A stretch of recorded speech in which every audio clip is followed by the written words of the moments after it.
21వ వాక్యాన్ని నేను చదువుతాను. సమూయేలు మొదటి గ్రంథం 3వ అధ్యాయం 21వ వాక్యాన్ని నేను చదువుతాను. మరియు షీలోహులో యెహోవా మరలా దర్శనమిచ్చుచుండెను.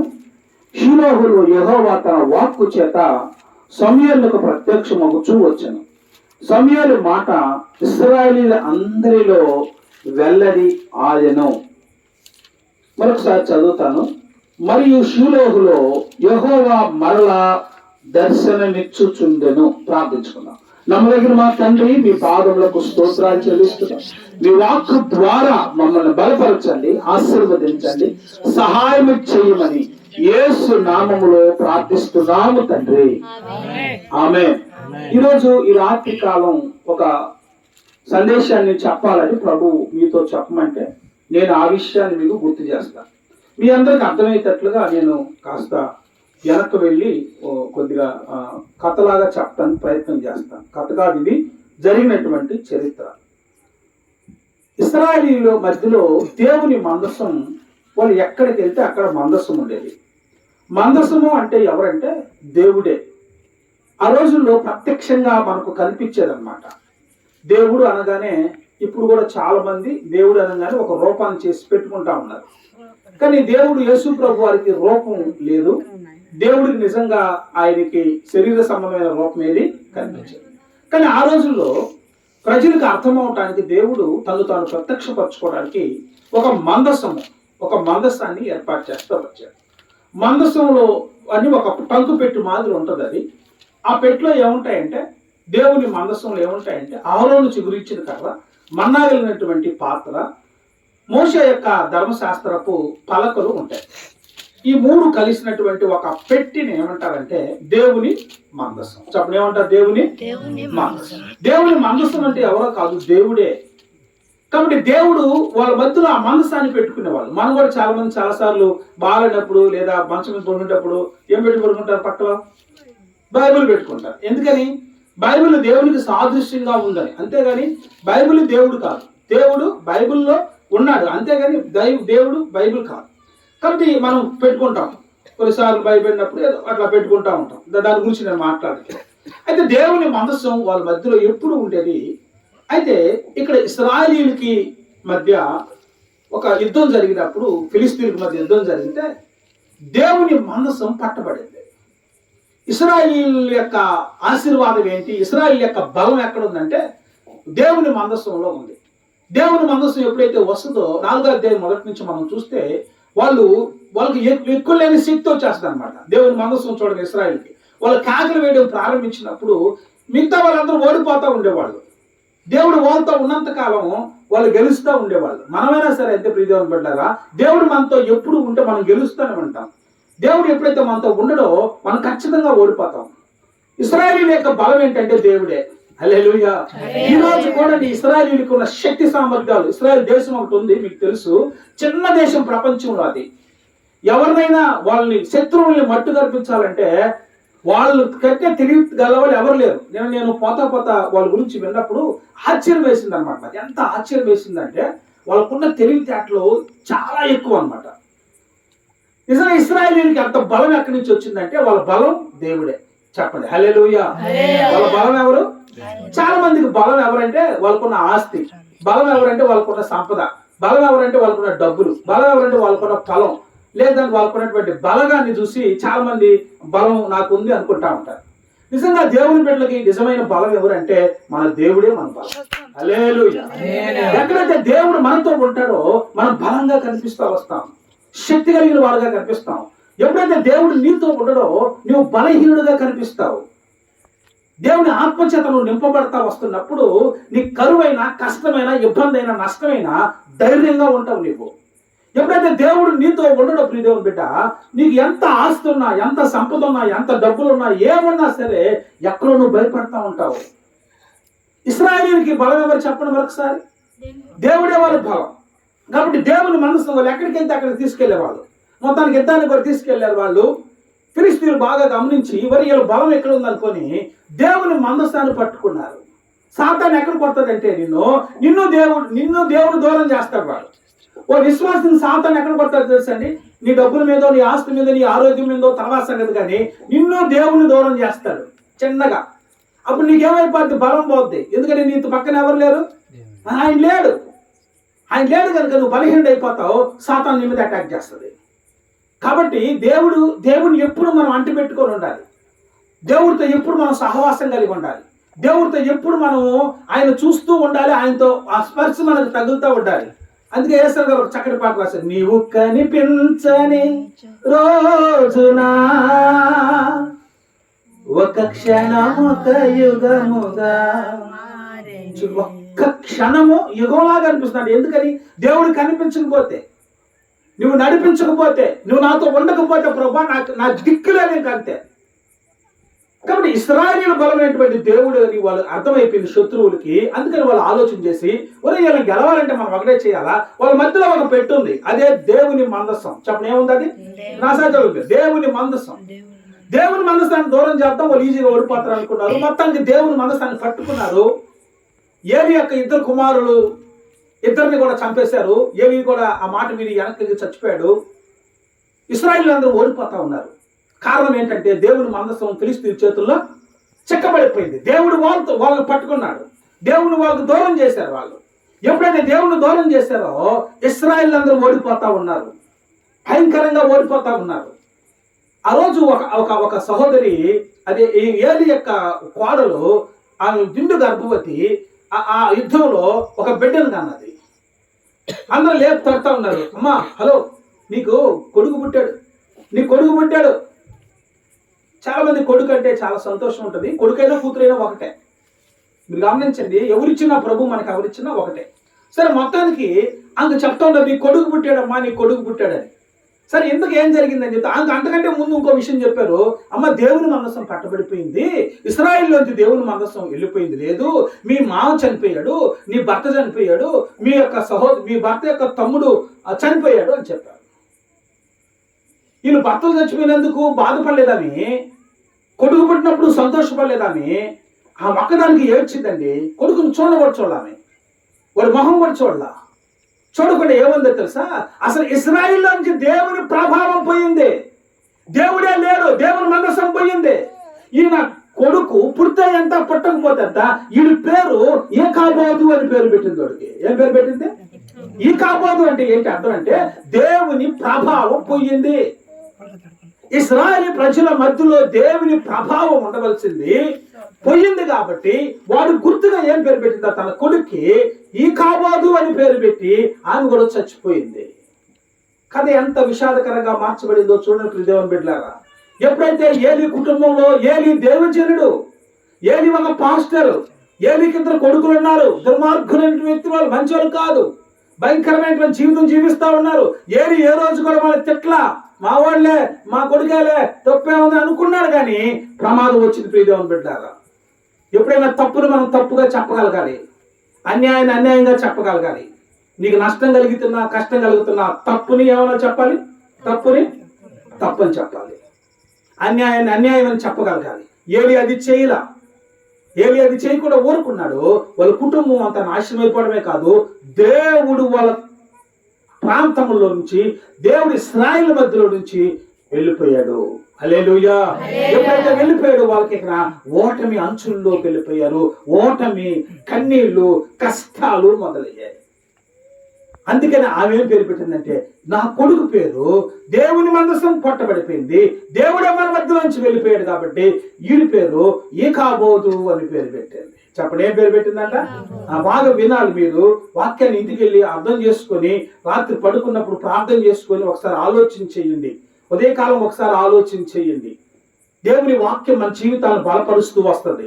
ఎప్పుడైతే ఈకాబోదు ప్రభావం పోయింది, ప్రభావం లేదు ఇశ్రాయేలు మధ్యలో. ప్రజలు ఉన్నారా? ఉన్నారు. విశ్వాసం ఉన్నారా? ఉన్నారు. ప్రార్థన పోతున్నారు. చర్చికి వెళ్తారా? పోతున్నారు. మరి దేవుడు వస్తాడా? రాడు. దేవుని మందిరానికి పోతున్నారు. మరి దేవుడు వస్తాడా? ఎప్పుడో ఒకసారి వస్తాడు. హల్లెలూయా. చాలాసార్లు ఒకసారి దైవజనుడు అయినటువంటి దీవెనయ్య ఒక ఆయన ఉంటాడు, గుంటూరులో ఉంటాడు. ఆయన ఒక మంచి దైవజనుడు. ఆయన ఆయనతో చెప్పారంట, వాళ్ళ పెద్దోళ్ళు చెప్పారంట, పాస్టర్లు చెప్పారంట, అయ్యా నువ్వు ప్రార్థన చేసుకో ప్రతిరోజు అంటే, చేసుకుంటాను సార్, ప్రతిరోజు ప్రార్థన చేసుకోకుండా అన్నం పెడతానని. మనం చాలాసార్లు అనుకుంటాం, సార్ నేను అన్నం తిన్నా సార్ ప్రార్థన చేసుకోకుండా, ఉదయాన్ని ఒకసారి చేసుకుంటాను, మధ్యాహ్నం ఒకసారి చేసుకుంటాను, సాయంకాలం ఒకసారి చేసుకుంటాను, ఎప్పుడంటే అన్నం తినేటప్పుడే. కొంతమంది అది కూడా చేయరు. కొంతమంది ఉంటారు ప్రబుద్ధులు. ఒకరోజు ఒక హోటల్ వాళ్ళు ఒక బోర్డు పెట్టారంట, మీరు చాలా బాగా రాలి. ఆ బోర్డులో ఏం పెట్టారంటే, పాస్టర్లందరికీ భోజనం ఫ్రీ అని చెప్పి పెట్టారు. పాస్టర్లందరూ భోజనం ఫ్రీ, ఎవరైనా వచ్చి తినొచ్చు. ఇంకా అందరూ బ్యాగులు పట్టుకున్నారు, బైబిల్ తీసుకున్నారు, తగిలించుకున్నారు. చెప్పాలా మనం, అందరూ పోయారు, తింటున్నారు, వస్తున్నారు. ఒక ఆయన పోతా ఉంటే ఆయన పిలిచాడు, విల్కాటర్ వచ్చి, సార్ మీరు డబ్బులు కట్టండి అన్నాడు. డబ్బులా? నేనా? హలో, నేను ఎవరో తెలుసా? అయ్యా రెవరెండ్ 22, 62, 43. అది కాదు సార్, నేను అడిగింది 22, 43, 60 కాదు, నీవు డబ్బులు కట్టు అన్న. హలో, మీరు ఏమని మాట్లాడతారు తెలుసా? ఏం చేస్తున్నారు సార్? నేను ఆయన పాస్టర్ అన్నాడు. నువ్వు డబ్బులు కట్టాలి సార్, మీరు పాస్టర్ కాదు అంటాడు ఆయన. నేను పాస్టర్ కావాలంటే నాకు ఐడెంటిటీ కార్డు చూడు, నా ఐడెంటిటీ కార్డు చూడు, మా వాళ్ళకి ఫోన్లు చేస్తాను చూడు, మా చర్చి చూడు, మా రంగు చూడు, మా నక్షత్రాలు చూడు అన్నాడు. అవన్నీ నాకు వద్దు సార్, మీరు డబ్బులు కట్టాల్సిందే. కొంతమంది పిలిచి, సార్ ఏం సార్ ఇట్లా నాకు డబ్బులు కట్టమంటాను, నేను పాస్టర్ చెప్పండి సార్, నా గురించి చెప్పండి సార్, మా ఊళ్ళో అడిగితే ఎట్లా చెప్తారు చెప్పండి సార్. సార్ మీరు పాస్టర్ అయితే నేను అక్కడి నుంచి చూస్తున్నా, పాస్టర్ అయితే నేను ముందు అందరూ భోజనానికి ప్రార్థన చేసుకుని తింటారు, మీరు అన్నం తినేటప్పుడు ప్రార్థన చేసుకోకుండా భోజనం చేశారు. మీరు నిజంగా పాస్టర్ అయితే కనీసం అన్నానికి ప్రార్థన చేసుకుంటారు లేదా? కాబట్టి నువ్వు పాస్టర్ కాదు, డబ్బులు కట్టన్నాడు. హల్లెలూయా. చాలాసార్లు మనం ప్రార్థనని చాలా ఈజీగా తీసేస్తాం. ప్రార్థన అనేది భోజనం చేస్తుండేప్పుడే చేసుకునేది కాదండి. ప్రార్థన అంటే ఏంటంటే దేవునితో సహవాసం కలిగి ఉండడం, దేవునితో మనం మాట్లాడడం. చెప్పండి, ప్రార్థన అంటే ఏంటంటే దేవునితో మనం మాట్లాడడం, ఈ విషయాలన్నీ చెప్పడం, దేవునితో చెప్పడం. దేవుని వాక్యము ద్వారా మనతో మాట్లాడతాడు దేవుడు. బైబిల్ వాక్యాన్ని చదువుతున్నప్పుడు, లేదా వాక్యం నేను ఇలా చెప్తున్నప్పుడు, లేదా ఏ దైవజనుడైన వాక్యం చెప్పేటప్పుడు, వాక్యం వినేటప్పుడు దేవుడు మీతో మాట్లాడతారు, మీరు దేవునితో మాట్లాడతారు. కాబట్టి ప్రియమైన దేవుని బిడ్డలారా, ప్రార్థన మన జీవితంలో ఎంతైనా ప్రాముఖ్యమైంది. ఇశ్రాయేలు ప్రజలు వస్తున్నారు, ప్రార్థన చేసుకుంటున్నారు, కానీ దేవుడు లేడు. అలాంటి సందర్భంలో దేవుడు లేనటువంటి ఒక షిలోహు ప్రార్థనా మందిరం. చెప్పండి, ఏ మందిరం అది? షిలోహు ప్రార్థనా మందిరం. షిలోహు ప్రార్థనా మందిరంలో పాస్టర్ ఏలీ గారు ఉంటారు, వాళ్ళ కుమారులు ఉంటారు, దైవజనులు ఉంటారు. అయితే చాలా మంది దేవుని బిడ్డలు వస్తుంటారు, పోతుంటారు, కానీ దేవుడు వారికి దర్శనం ఇచ్చేది ఎప్పుడో ఒకసారి. దేవుడు ఎప్పుడు మనతో ఉండాలి. చెప్పండి, దేవుడు ఎప్పుడు మనతో ఉండాలి. దేవుడితో మనం ఉండాలి. కొద్దిగా ఎడబాటు అయినా కూడా ప్రభు దగ్గర అడగాలి, ప్రభు నన్ను క్షమించు నాయన, నువ్వేదో అసలు మాట్లాడట్లే, నాకు అనిపెట్టలేదు, దయచేసి నన్ను క్షమించు ప్రభు, నువ్వు లేకపోతే నేను ఉండలేను ప్రభు అని చెప్పగలగాలి దేవునికి.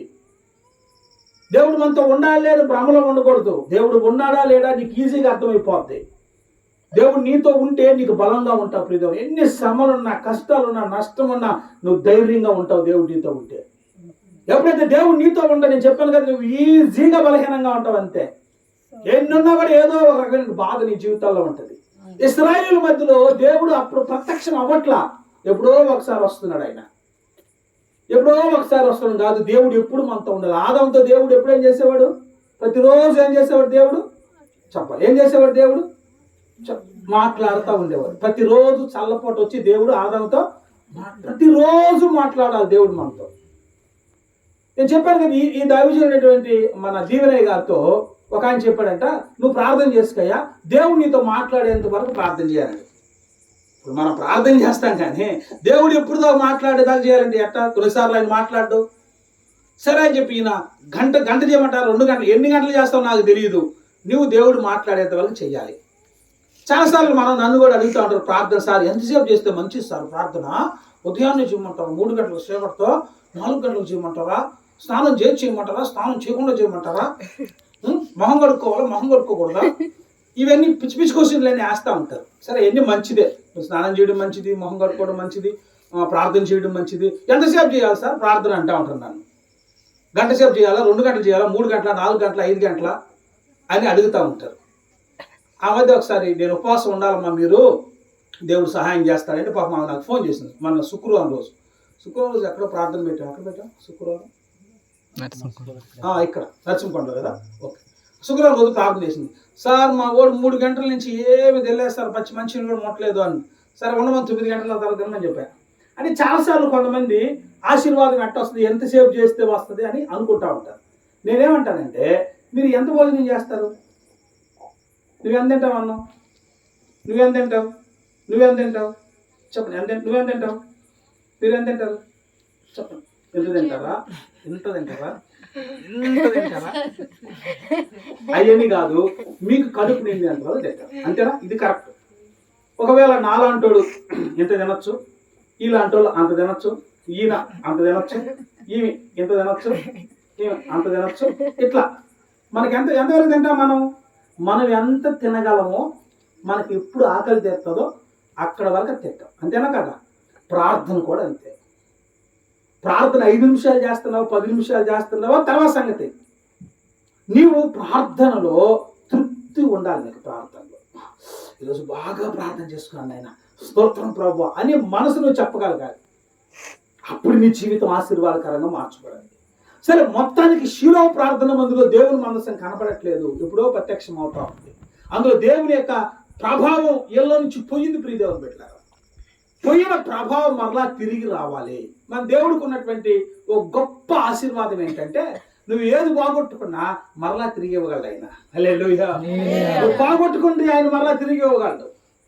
ఏది నువ్వు పోగొట్టుకున్నా సరే అది మరలా ఆయన తిరిగి ఇవ్వగలిగిన దేవుడు ఆయన. మరణాన్ని జయించి తిరిగి లేచిన వాడు ఆయన. మరణమే పెడితే ఊర్లో వాళ్ళు అనుకున్నారు యేసుప్రభు చచ్చిపోయాడు, అయిపోయింది మీ పరిస్థితి, ఎక్కడ్రా శిష్యులు రోయ్ అని అడిగారు. 3వ దినం ఆయన తెల్ల వారకు ముందే, తొలికోడు ఉగ్గుకి ముందే ఆయన లేచి నిలబడ్డాడు. చెప్పకూడదు గట్టిగా. మన దేవుడు ఎవరంటే శక్తి కలిగిన దేవుడు ఆయన, మరణాన్ని తిరిగి లేచిన దేవుడు ఆయన, లేగలిగిన దేవుడు ఆయన. కాబట్టి ఒకవేళ నువ్వు ఏదైనా పోగొట్టుకుంటే దేవుని దగ్గర నుంచి మరలా తిరిగి పొందొచ్చు. కొన్నిసార్లు కొన్ని దగ్గర మనం పోగొట్టుకుంటే మరలా రాదు అది. కానీ మన దేవుని దగ్గర నువ్వేది పోగొట్టుకున్నావో నువ్వు మోకరించి ప్రార్థన చేయగలిగితే, నీ జీవితాన్ని మార్చుకోగలిగితే, నీ మనసును మార్చుకొని అడగగలిగితే దేవుడు పోగొట్టుకున్న దాన్ని నీకు ఇస్తాడు. ఎలా సాధ్యము పోగొట్టుకున్నదంటే ఒకే ఒక్క కారణం, ప్రార్థన వల్లనే సాధ్యం. చెప్పండి, దేని వల్ల అంట? ప్రార్థన. ఈ యొక్క వాక్యం గురించి బక్సింగ్ గారు అమెరికాలో ఒకసారి 4 రోజులు మెసేజ్ చేశాడంట.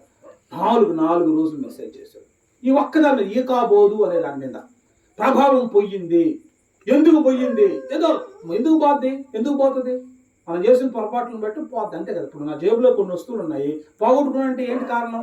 నేను నిర్లక్ష్యంగా ఉండడం కానీ, లేకపోతే అది పడిపోతున్నా చూడడం కానీ. ఒక ఆయన గొడ్లు పోగొట్టుకున్నాడు, మీకు తెలుసు కదా. వాళ్ళు వెళ్ళి యోర్దాను నది దగ్గరికి వెళ్ళి మానులు నరుగుతూ ఉన్నారు. వాళ్ళలో ఒకతను నరుగుతూ ఉంటే గొడ్లు వెళ్ళి యోర్దాను నదిలో చెప్పండి గొడ్లలో జాడిపోయింది. యోర్దాను నదిలో పడింది, కర్ర ఉంది, గొడ్డలు లేదు. ఈ నరుగుతూ ఉంటున్నప్పుడు పోయి యోర్దాను నదిలో పడిపోయింది. ఈ పడిపోయింది తిరిగి రావాలంటే ఏం చేయాలా? ఏమో అర్థం కాల ఆయనకి. పరిగెత్తుకుంటా దైవజనుడి దగ్గరకు వచ్చి ప్రార్థన చేశాడు. అడిగాడు, దైవజనుడా, నేను గొడ్డలు తెచ్చుకొని నేను కట్లు కొడతా ఉన్నాను, కానీ నా గొడ్డలు పోయి నీళ్ళలో పడిపోయింది. హల్లెలూయా. అంటే అది నాది కాదు, అది అరువు తెచ్చుకున్నా, ఏదో వాళ్ళ దగ్గర మళ్ళా ఇస్తానని తెచ్చుకున్నాను, దయచేసి నా గొడ్డలు నాకు కావాలని దైవజనుడిని బతిలాడాడు. హల్లెలూయా. అంటే ప్రార్థన చేశాడు. అయితే ఎప్పుడైతే పోగొట్టుకున్న దాన్ని మరలా తిరిగి ప్రార్థన చేశాడో, అసలు పోగొట్టుకోవడానికి గల కారణం ఏంటంట? గొడ్డలు మీరు అందరూ ఉపయోగించారా లేదా? గొడ్డలు ఉపయోగించిన చేతులు ఎత్తుంది ఒకసారి. ఉపయోగించు కదా, చూద్దాం. గొడ్డలు ఎప్పుడు ఉపయోగించారు? రాణి ఎప్పుడు కొడతారు గట్లు? ఓకే, మంచిది. మిగతా మీరు ఉపయోగించారు కదా. గొడ్డలు జారేది మీకు తెలుస్తుందా లేదా? తెలుస్తుంది లేదా? గొడ్డలు జారుతుందా తెలుస్తుందా లేదా? జారినప్పుడు ఏం చేస్తారు? మీరు ఏం చేస్తారు? ఆపి కింద కొట్టుకొని మళ్ళా కొడతారు, అంతేనా? అంటే కొడతారా? కొడతారు. మళ్ళా జారుతుంది అనుకోండి, ఏం చేస్తారు? ఆ పుల్ల తీసుకొని దానికి పెట్టి మళ్ళా పుల్ల కొట్టి మళ్ళా కొడతారు. అంటే దాని అర్థం ఏంటి? గొడ్డలు జారుతున్న సంగతి కొట్టేవాడికి తెలుసు. నాకు తెలియదు సార్, ఎట్టబోయిందో నాకు తెలియదు సార్ అంటే కరెక్ట్ కాదు.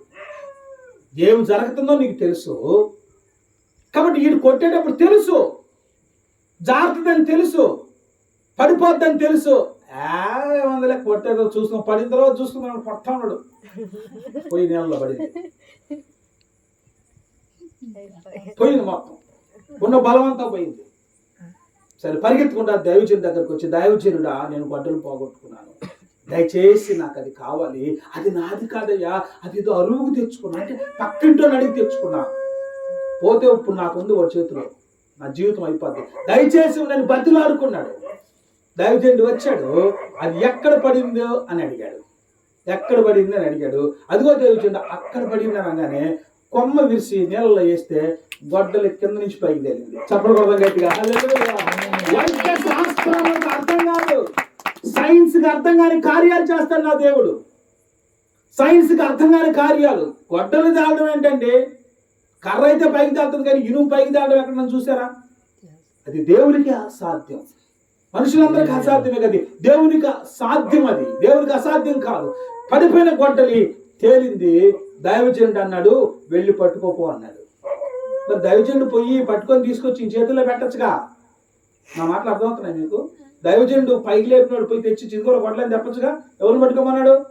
నువ్వే పోయి పట్టుకో. బాగొట్టుకుంది ఎవరు? నువ్వే బాగొట్టుకున్నావు, మళ్ళీ నువ్వే పట్టుకో. కాబట్టి ప్రియమైన దేవుడు పెట్టారా, పోయిన దేవుని ప్రభావం, ఇశ్రాయేలు మధ్యలో ఉన్న దేవుని ప్రభావం పోయింది. దాన్ని తిరిగి రావాలంటే ఒక్క కారణం ఏంటంటే ప్రార్థన. చెప్పండి, ఒక కారణం ఏంటంట? ప్రార్థన. ఎప్పుడైతే ప్రార్థన మనం చేస్తామో పోగొట్టుకుని మరలా మనం తిరిగి పొందుకుంటాము. ఏదైతే పోగొట్టుకున్నామో అది తిరిగి రావాలంటే ప్రార్థించాలి. సమూయేలు ఏం చేస్తున్నాడు తెలుసా? ప్రతిరోజు ప్రార్థన చేస్తున్నాడు. వాళ్ళ అమ్మ వదిలిపెట్టి, చిన్న పిల్లడు వదిలిపెట్టేసి దేవుని మందిరంలో వాడు అప్పుడే మోకరించి ప్రార్థన చేశాడంట. ఏలి పాస్టర్ గారు నిద్రపోతా ఉంటే సమూయేలు ఏం చేస్తాడు తెలుసా? ప్రార్థన చేస్తూ ఉంటాడు. దేవుని వాక్యంలో ఏం రాయబడిందంటే, దేవుని మందిరంలో ఉన్నటువంటి దీపం ఆరిపోకుండా సమూయేలు అంట దాంట్లో నూనె పోస్తున్నాడంట. హల్లెలూయా. అందరూ నిద్రపోతున్నారు, సమూయేలు మాత్రం మేలుకొనే ఉన్నాడు. నిద్రపోతాడు, గమక్కని లేస్తాడు, ఆరిపోతుందేమో అని చెప్పి మళ్ళా నూనె పోస్తాడు. దేవుని మందస్థంలో ఆ రోజుల్లో ఎప్పుడు దీపం వెలుగుతూనే ఉండాలి. నేను గుళ్ళో పూజారిగా ఉన్నాను కాబట్టి నాకు తెలుసు, కొన్ని రోజులు ఆ కార్యక్రమాలు కూడా చేసి వచ్చాను కాబట్టి, నేను గుళ్ళో పూజారిగా కొన్ని సంవత్సరాలు చేశాను కాబట్టి, అక్కడ గర్భగుడిలో ఒక దాని ఏమంటారు, అది ఉంటుంది, పంపిది, ఎస్, దాంట్లో నూనె పోస్తూ ఉండాలి.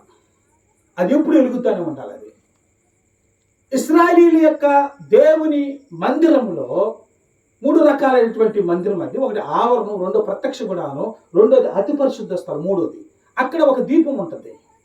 అది ఎప్పుడు వెలుగుతూనే ఉండాలి. ఆ దీపం అది వెలగాలంటే దానికి ఏం పోయాలా? నూనె పోయాలా.